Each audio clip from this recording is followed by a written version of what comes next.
The human body is a masterpiece of biological engineering, a complex network of systems that rely on a delicate balance to function correctly, and nowhere is this balance more critical than in the skeletal system, which serves as the very framework upon which our lives are built. As we age, we often pay close attention to the creaks in our knees or the stiffness in our backs, attributing these changes to the inevitable passage of time. Yet there's a silent saboteur often lurking directly on our dinner tables that accelerates this aging process far beyond its natural pace.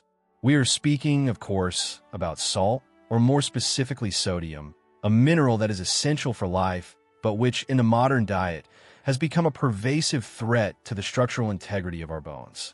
To understand how a simple seasoning can dismantle the hardest substance in the human body, we must first embark on a microscopic journey into the physiology of the aging body to witness the tug-of-war between the flavors we crave and the minerals we desperately need to preserve. For the older adult, the relationship between diet and bone health is usually centered around calcium and vitamin D.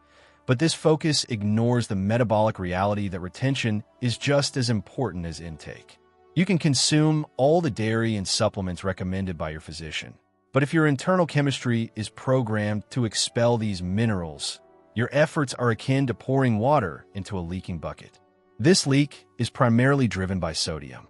When we consume salt, our bodies are evolutionarily designed to hold on to it because, for most of human history, salt was rare and necessary for fluid balance and nerve transmission.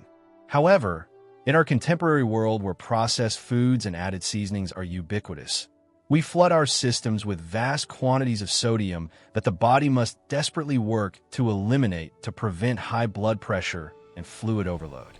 The kidneys serve as the primary filtration plant for this process, working tirelessly to filter the blood and excrete excess sodium into the urine. But this filtration comes at a steep biological price that many are unaware of until a fracture occurs. The mechanism is rooted in the kidney's proximal tubules, where the body makes critical decisions about what to keep and what to discard. There is a fundamental biological link between the handling of sodium and the handling of calcium, a relationship that is often described by physiologists as an obligatory coupling. When the kidneys detect an excess of sodium that needs to be flushed out, the transport mechanisms that facilitate this excretion inadvertently drag calcium along with it. It is a molecular case of guilt by association where calcium atoms, which are precious currency for an aging skeleton, are swept away into the urine simply because the body is prioritizing the removal of sodium. This phenomenon is known as hypercalciuria, and it represents a constant, low-grade drain on the body's mineral reserves. For a younger person with a robust metabolism and rapid bone turnover, this might be manageable, but for the older adult whose bone density is already naturally declining, this additional loss is catastrophic over time. Once this calcium is lost through urine, the level of calcium circulating in the bloodstream begins to drop, triggering a survival alarm within the endocrine system. The body prioritizes the level of calcium in the blood above the density of the bones because calcium is needed for every heartbeat, every muscle contraction, and every firing neuron.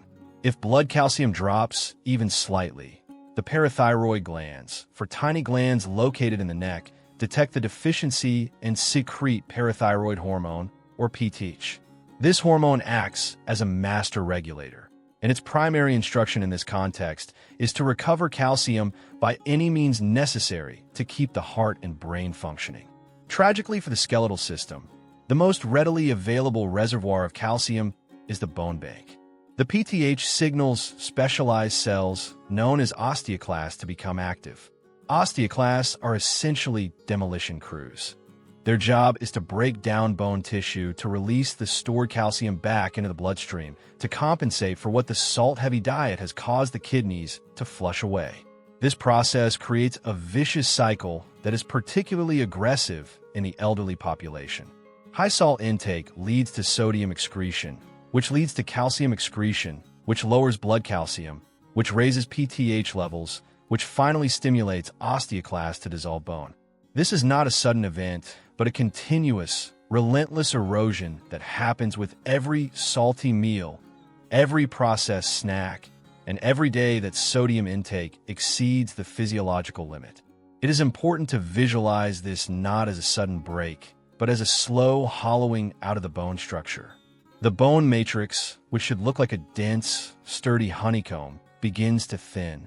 The connecting bridges within the microscopic architecture of the bone, known as trabeculae, become disconnected and brittle.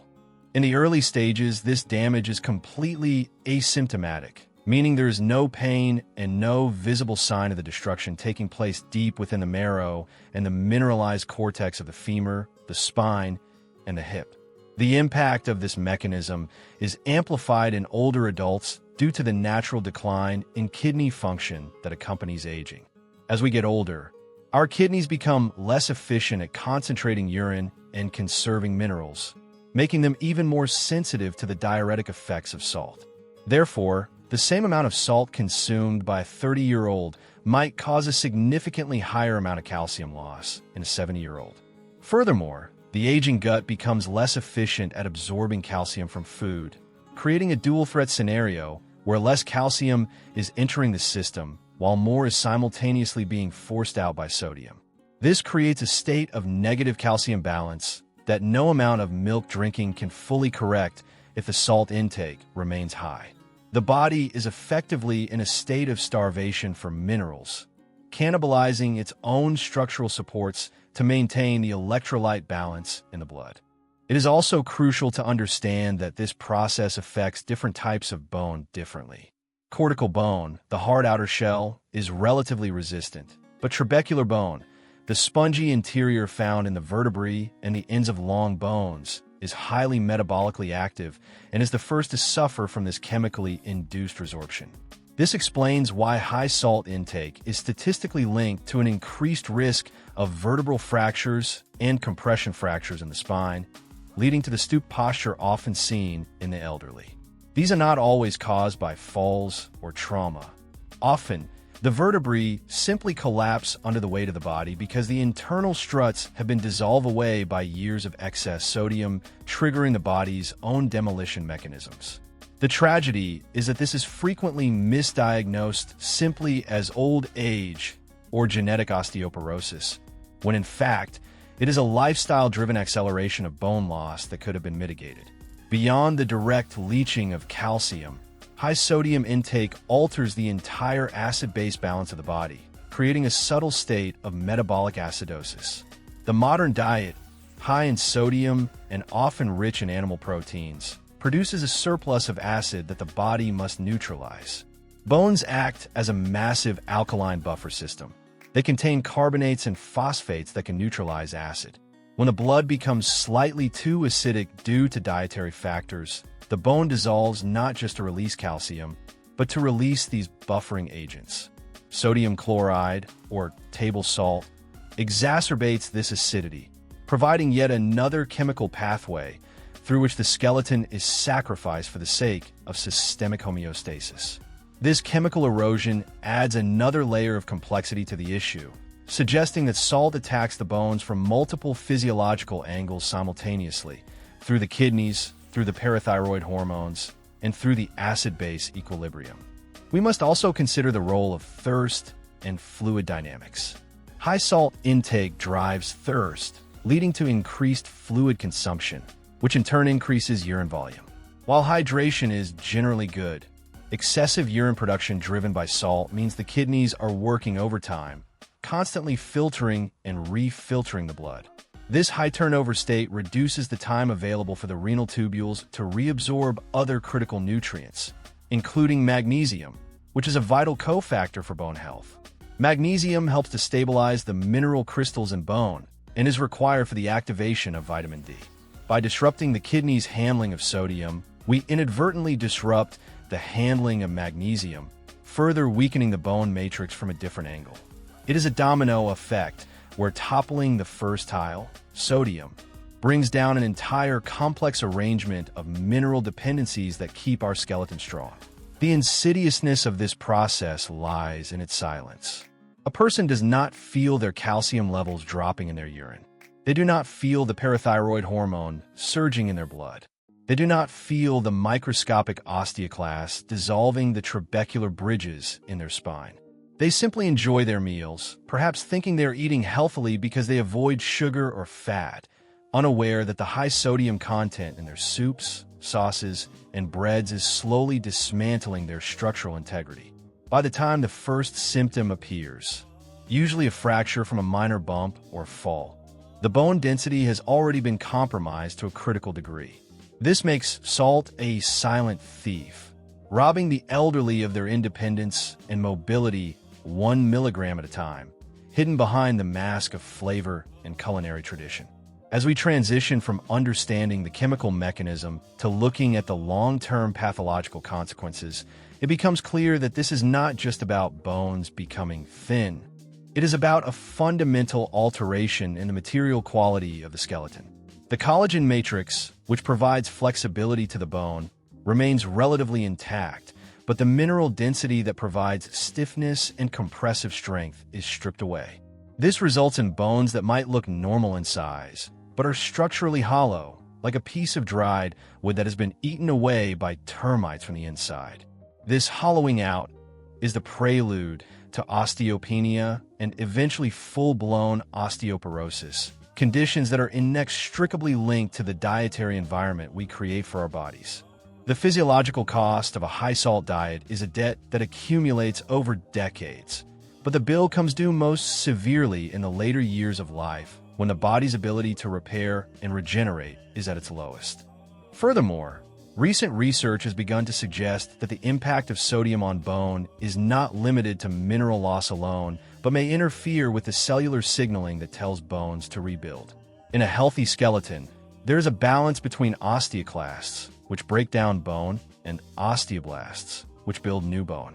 High sodium environments appear to suppress the activity of osteoblasts, meaning that not only is the bone being broken down faster to retrieve calcium, but the repair crews are also being told to stop working. This double suppression ensures that bone loss is net positive, leading to a rapid decline in bone mineral density scores. Understanding this cellular betrayal is key to realizing why simply taking more calcium is an insufficient strategy if the sodium intake remains unaddressed. The environment of the body must be conducive to retention, not just intake, and salt is the primary environmental toxin in this specific context. If the microscopic leaching of calcium described previously is the silent crime, then the clinical diagnosis of osteoporosis is the eventual discovery of the theft, often revealed only when the damage is irreparable. As we move from the cellular mechanisms of the kidney and parathyroid glands to the macroscopic reality of a human skeleton, we begin to see how chronic salt intake manifests as tangible, debilitating disease. Osteoporosis, often mischaracterized simply as a disease of low calcium intake, is in many cases more accurately described as a disease of high sodium throughput. The distinction is vital because treating a patient with calcium supplements while ignoring their sodium intake is like trying to fill a bathtub without plugging the drain. The structural integrity of the bone continues to plummet despite the influx of raw materials. In the elderly, this dynamic creates a skeletal system that is chemically stripped of its resilience, transforming bones from shock-absorbing pillars into brittle structures akin to dry chalk that can snap under the most trivial of stresses. The progression from healthy bone to osteopenia and finally to full-blown osteoporosis is accelerated by the hemodynamic pressure that salt places on the vascular system within the bone itself.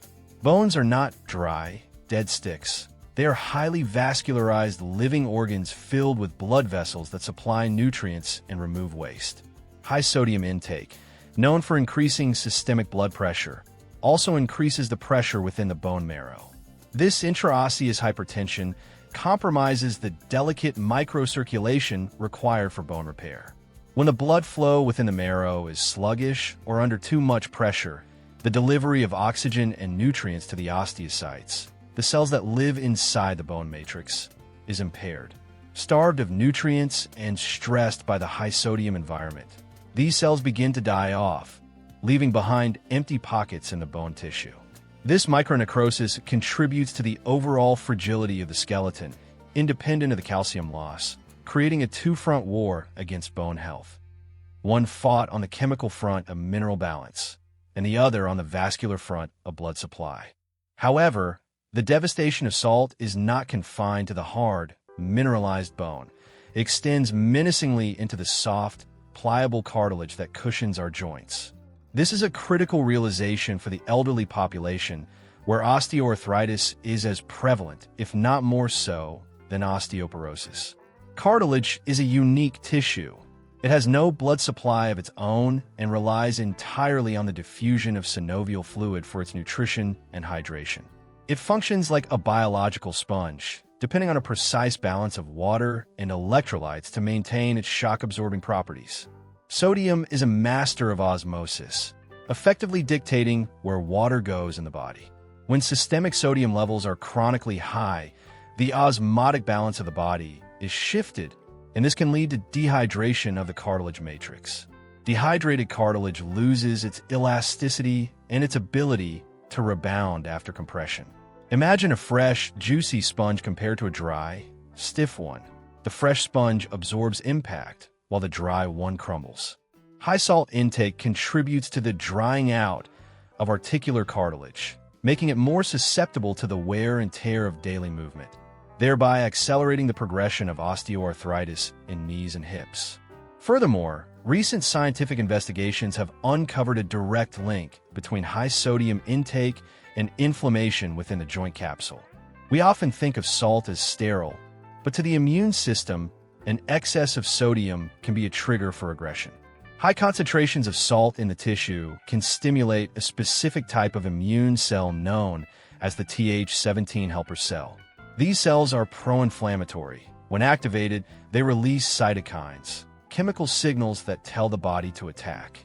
In the context of a joint that is already suffering from mild wear and tear, this salt-induced immune activation adds fuel to the fire.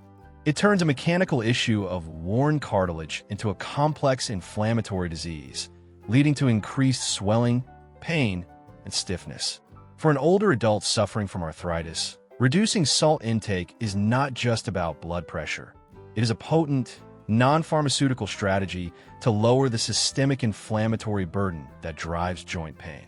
The fluid retention caused by salt also physically swells the tissues surrounding the joints, increasing pressure in the synovial space and restricting range of motion, creating a sensation of stiffness that makes every movement a labor.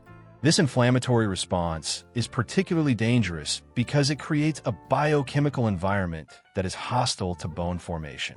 Inflammation upregulates the production of enzymes that digest collagen, the protein scaffolding of bone and cartilage.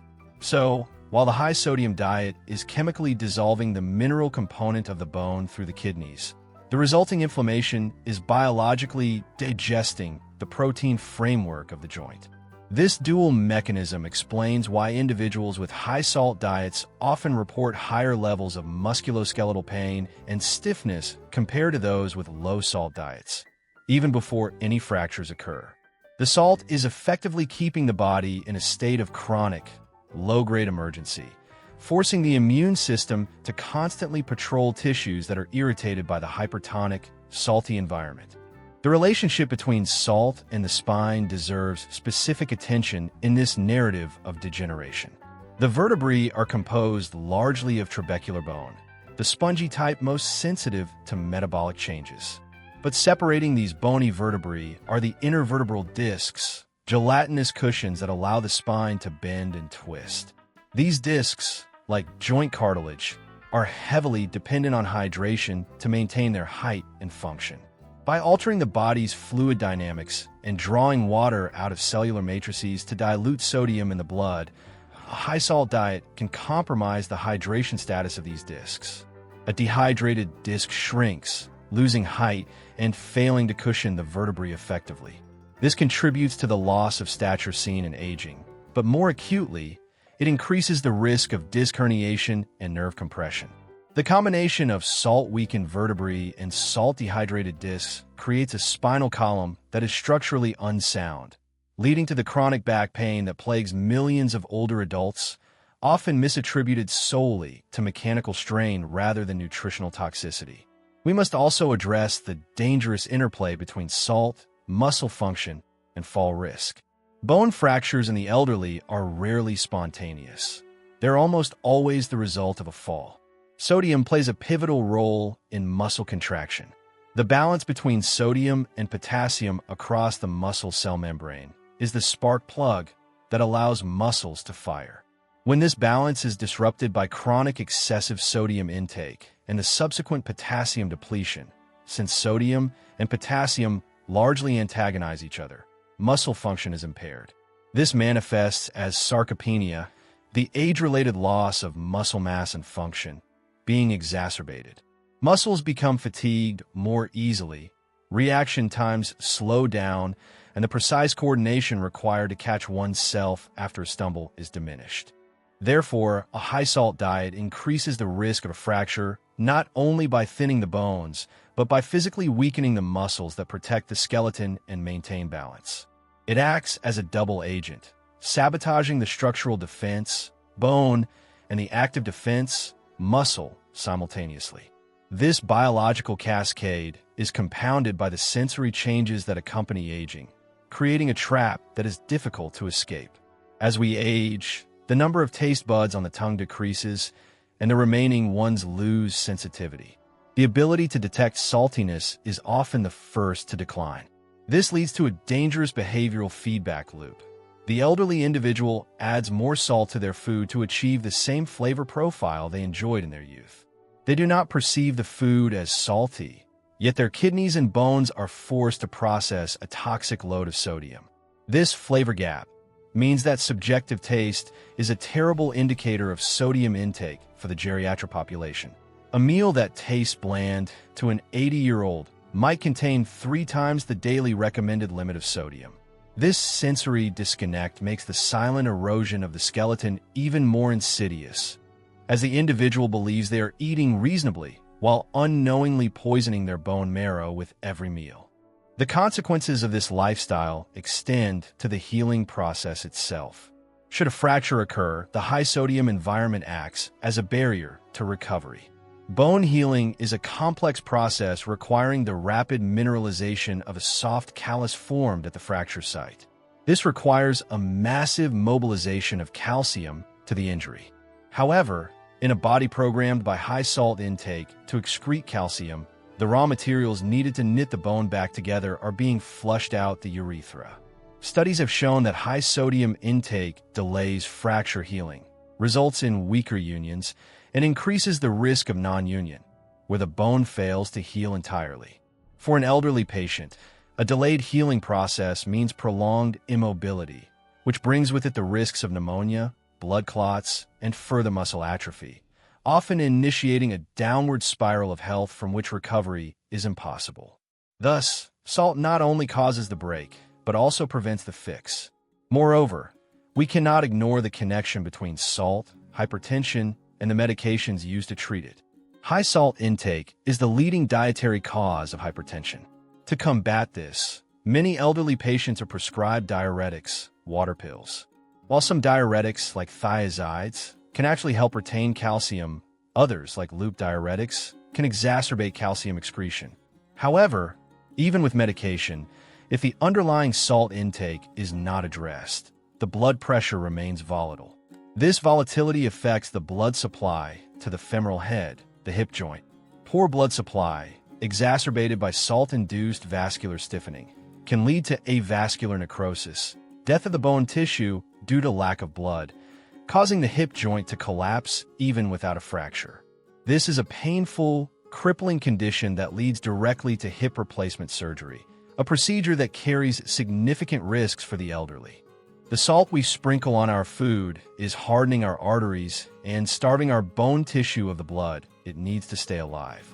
In this pathological landscape, we also see the role of sodium in exacerbating gout, a painful form of arthritis common in the elderly.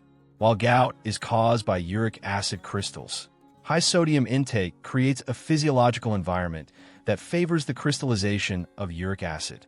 Furthermore, the dehydration and fluid shifts associated with processing a high-salt meal can trigger gout attacks by increasing the concentration of uric acid in the blood. A gout flare-up immobilizes the patient, leading to further bone loss due to disuse. It is yet another example of how salt acts as an agitator, taking existing metabolic vulnerabilities and amplifying them into painful, mobility-limiting conditions. The joint that is swollen with gout is a joint that cannot move, and a bone that does not move is a bone that the body decides it does not need to keep strong, leading to localized osteoporosis around the affected joints. The broader systemic effect of sodium is the induction of a state of metabolic stress. The body uses a tremendous amount of energy to pump excess sodium out of cells and out of the body. This energy expenditure takes resources away from anabolic, building processes such as bone maintenance and cartilage repair. We are forcing our bodies to spend their energy budget on waste management, sodium excretion, rather than infrastructure maintenance, skeletal repair. Over decades, this misallocation of metabolic resources results in a skeletal system that is essentially neglected. The body enters a catabolic state, breaking down its own tissues to survive the immediate chemical stress of the diet, sacrificing the long-term future of the skeleton for the short-term homeostasis of the blood. As we conclude the second part of this exploration, the picture that emerges is one of total systemic involvement. Salt does not just attack the bone mineral. It dries out the cartilage, inflames the synovium, stiffens the blood vessels feeding the marrow, weakens the muscles preventing falls, and confuses the sensory mechanisms that should warn us of the danger. It creates a perfect storm for musculoskeletal failure. The elderly body is fighting a losing battle against this mineral, and the scars of this battle are written in the stooped backs, the aching knees, and the fractured hips of the geriatric population. The clinical names we give these conditions, osteoporosis, osteoarthritis, sarcopenia, are often just distinct chapters in the same story of sodium toxicity.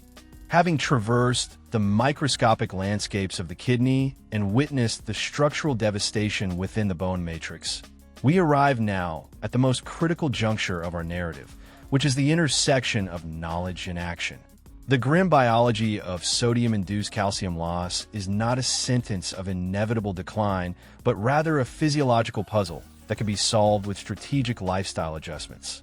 However, the solution is rarely as simple as put down the salt shaker. For the vast majority of older adults, the salt shaker on the dining table represents only a fraction of their total sodium intake, often less than 15%. The true adversary in the battle for bone health is not the visible salt we sprinkle, but the invisible salt that is chemically infused into our food supply long before it reaches our kitchens. This realization is the first step in what we might call a skeletal rescue mission, a campaign to identify and eliminate the stealth sources of sodium that are quietly dismantling the bones of the elderly under the guise of convenience and flavor. The modern food industry relies on sodium not just for taste, but as a primary preservative, a texture modifier, and a color fixative. This means that foods which do not taste particularly salty can still be sodium bombs. The most notorious offender in the diet of the elderly is bread. A seemingly innocent slice of whole wheat bread can contain as much sodium as a bag of potato chips. The salt is added to control yeast fermentation and strengthen the gluten structure, making the bread fluffy and shelf-stable. For a senior citizen having toast for breakfast and a sandwich for lunch, the bread alone may contribute half of their daily sodium limit, engaging the kidneys in that destructive calcium-excreting dance before dinner is even served. Similarly, processed meats like ham, sausages, and deli turkey are soaked in sodium nitrate brines to prevent bacterial growth and maintain a pink color. When an older adult consumes these protein sources, thinking they're supporting their muscles, they're simultaneously ingesting a chemical load that forces the body to strip minerals from their bones to maintain pH balance. We must also scrutinize the category of comfort foods that define the diet of many seniors: canned soups, instant noodles, and ready-made sauces. These products are engineering marvels designed to be hyperpalatable and virtually imperishable, achieved through massive doses of sodium. A single can of heart-healthy vegetable soup can contain over 1,000 milligrams of sodium, nearly the entire daily allowance for a person with bone health concerns. The danger lies in the marketing labels. Terms like low-fat or no sugar often mask the reality that when fat and sugar are removed, manufacturers increase sodium content to compensate for the loss of flavor. Thus, an older adult conscientiously choosing a low-fat salad dressing to protect their heart may be unknowingly flooding their system with sodium that attacks their hips and spine. Learning to read the nutrition label, specifically looking for sodium rather than just looking at the front packaging, is the single most effective skill for skeletal preservation. However, recognizing the enemy is only half the battle. The other half is fighting the physiological addiction to salt. The human tongue is highly adaptable, a property known as neuroplasticity of the gustatory system. Decades of high salt consumption desensitized the taste buds, creating a tolerance where normal food tastes bland. The good news, supported by clinical studies, is that this process is reversible. If an individual significantly reduces sodium intake, the taste buds will regenerate and regain their sensitivity within approximately 21 days. This 3-week period is the valley of disappointment, where food may seem unappealing, but is a necessary biological reset. Once the palate adapts, the natural sodium found in vegetables and meats begins to taste vibrant again, and high-salt processed foods that were once enjoyed will suddenly taste unpleasantly metallic and harsh. We must encourage the elderly to view this transition not as a loss of pleasure, but as a short-term rehabilitation of their sensory organs that will yield long-term structural dividends for their body. To bridge this gap during the taste reset period, we turn to the chemistry of flavor enhancement using culinary decoys. The perception of saltiness can be mimicked or enhanced by acidity and heat. The use of lemon juice, apple cider vinegar, or balsamic vinegar excites the same salivary glands as salt, tricking the brain into perceiving a robust flavor profile without the bone-leaching consequences. Similarly, the use of aromatic herbs, rosemary, thyme, garlic, ginger, and turmeric, provide a sensory complexity that distracts the brain from the lack of sodium. Turmeric and ginger, in particular, offer a double benefit. They not only replace salt as a flavor agent, but also possess potent anti-inflammatory properties that help quell the joint inflammation discussed in the previous section. By replacing a destructive mineral, sodium, with constructive phytochemicals, spices, we transform the act of eating from a net negative bone event into a therapeutic session. Parallel to the reduction of sodium is the critical strategy of increasing potassium. In the biological tug-of-war within the kidney, potassium is the hero that counteracts the villainy of sodium. Potassium helps the kidneys excrete sodium more efficiently, and, crucially, it reduces the amount of calcium excreted in the urine. It acts as a buffer, shielding the skeleton from the acidic impact of the modern diet. A diet high in potassium-rich foods, such as bananas, potatoes, spinach, avocados, and oranges, effectively tells the kidneys to relax the blood vessels and hold onto the body's calcium stores. For the older adult, the mantra should not just be low salt, but high potassium. This ratio of sodium to potassium is arguably more important than the absolute value of sodium alone. By flooding the body with alkaline-forming vegetables and fruits, we create a chemical environment where bone resorption is halted and the osteoclasts are pacified. Hydration also plays a pivotal, yet often misunderstood, role in this recovery process. While drinking water is essential, the timing and type of fluid matter. Many seniors restrict fluid intake to avoid frequent urination, but this concentrates the urine, making the sodium within it more toxic to the kidney tubules and increasing the risk of kidney stone formation, which is another manifestation of calcium mismanagement. Drinking adequate plain water helps to flush out excess sodium in a more dilute, less damaging manner. However, one must be wary of mineral waters or sports drinks, which can be surprisingly high in sodium. The goal is to use pure water as a solvent to wash away the metabolic waste without adding to the mineral burden. This simple act of staying hydrated ensures that the intervertebral discs remain plump and the cartilage stays lubricated, providing physical protection to the bony structures. We must also address the psychological and social aspects of dining for the elderly. Eating is often one of the few remaining daily pleasures and social activities. Restricting diet can lead to isolation or depression, which are themselves risk factors for poor health. Therefore, the approach must be one of modification rather than deprivation. When dining out, where sodium levels are notoriously uncontrolled, the strategy involves asking for sauces on the side, choosing grilled options over fried, since breading is always salty, and portion control. Eating half and saving the rest reduces the immediate sodium shock to the system. Cooking at home should become a communal activity where possible, involving family members in the creation of low-sodium, high-flavor meals. This social reinforcement helps sustain the lifestyle change, turning it from a medical restriction into a shared journey towards better health. The question often arises, is it too late? An 80-year-old with established osteoporosis might wonder if reducing salt now will make any difference. The answer from the scientific community is a resounding yes. While we may not be able to fully regrow the lost trabecular architecture of the spine, we can significantly arrest the rate of further decline. We can stop the active bleeding of calcium. We can reduce the inflammation in the joints to improve mobility. We can improve muscle function and balance to prevent falls. Every meal that is low in sodium is a reprieve for the kidneys and a signal of safety to the parathyroid glands. The body has a remarkable capacity for stabilization. Even in advanced age, removing the toxic stimulus allows the body to redirect its energy from damage control to maintenance. The reduction in stroke and heart attack risk, which also stem from high sodium, is an immediate collateral benefit that further protects the individual's independence. It is crucial to reframe the narrative of bone health. It is not merely about drinking milk, it is about stopping the leak. We have spent decades focusing on the input, calcium supplements, vitamin D pills, dairy products, while neglecting the output. We have been filling the bathtub with the drain open.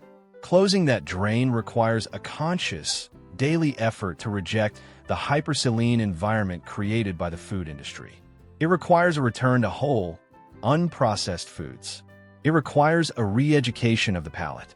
It is a declaration that we value our mobility and our structural integrity more than the fleeting sensation of salt on the tongue.